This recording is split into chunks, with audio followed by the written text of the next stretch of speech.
All right, and there's Bruce, just full of love and compassion as he was sharing there. That's the love of God just was driving him to reach out beyond himself and just to look for people who are in need. Well, and we want to bring Darin on, but just one thing I want to say is that what we kind of came up with was a mathematical equation for his transformation. It was when he had the change of heart and accepted Jesus, changed his mind about how he saw things, changed his mind about how he saw things, he changed his behavior. He changed his behavior, he had different outcomes. And that's a message we want to carry through to young kids, is without that heart change, as you know, Ron, you can't change your outcome. And one of the people who's here today is Darin Burns, and Darin is a friend of mine who introduced me to Bruce 10 years ago. But Darren's story is that as a young kid, Darin, who's now obviously not a young kid, he's not a little kid. In fact, that's why we couldn't bring him on here, because he'd take over the whole set, was in a group home and met Bruce when he played with the Toronto Argonauts, and Bruce mentored Darin and really transformed his life. Tell us about that experience with Bruce. Well, I was in a group home in Mississauga and trying to find something to do, and I decided to go to a Toronto Argonaut football camp. And so I went to high school, borrowed some gear, and went off to Etobicoke and attended. And on the way back, I had to hitchhike to get back to my group home. And so Bruce was one of the guest coaches there, saw me, and he lived in the downtown section of Toronto, and I lived in Mississauga. If anyone from this area knows that they're two opposite directions.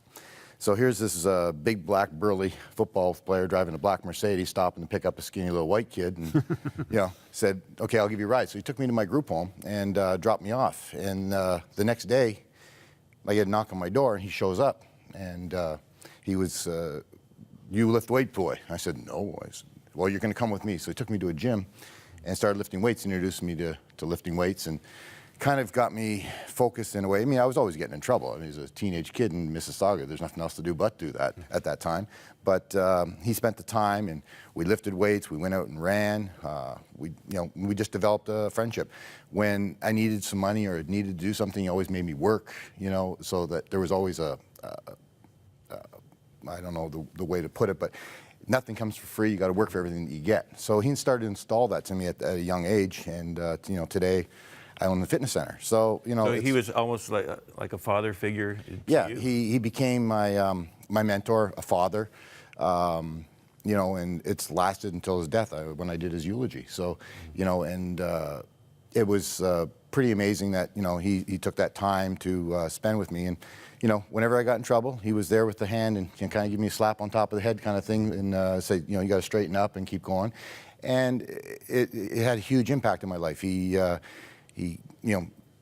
Bruce played football in the CFL, played defensive line.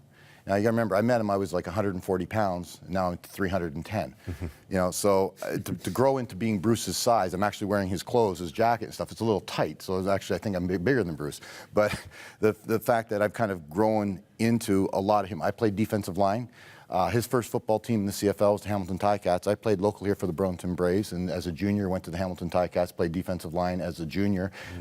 Never made the team there. Then I went to Montreal and Ottawa in the CFL. I actually made the Alouettes, and then the team folded. So I guess it wasn't in the cards for me to play in the CFL. That wasn't because of your fault that they folded the team. No, but it was a fun experience. I mean, Bruce went into real estate. I went into real estate. Bruce played football. I played football. Bruce became a pastor, and that's when I drew the line in the sand. I said, those are some big shoes to fill.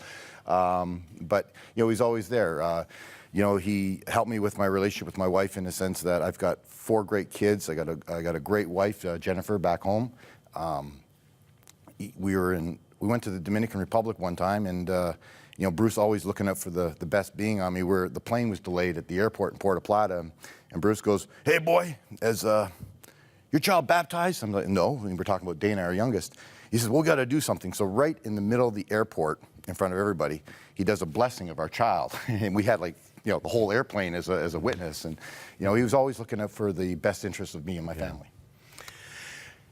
And I'm sure you could both go on and on about the influence that Bruce has had on your lives. Yeah. And then so many others as well, because he was just that kind of guy. He just oozed the love of God, and was able to have that kind of influence, and knowing that he himself didn't have that father growing up, and the Heavenly Father became his father to the fatherless, to him. Exactly. When your mother and father abandon you, I will take you up. I am the father to the fatherless. And, you know, talking about Darin, Ron, I can tell you, Pat, who worked with him, Pat Cometa, worked with him at King Bay Chaplaincy, told me there were numerous incidents in King Bay where people literally came into the office who were at the point of wanting to take their own lives. And Bruce, as you can see this in that previous clip, what a charismatic guy, turned their life around and put them back on track. So glad that you pushed through to have this published, the story thank you for having of Bruce us. Smith. Our Father, the Prodigal Son Returns. It's on our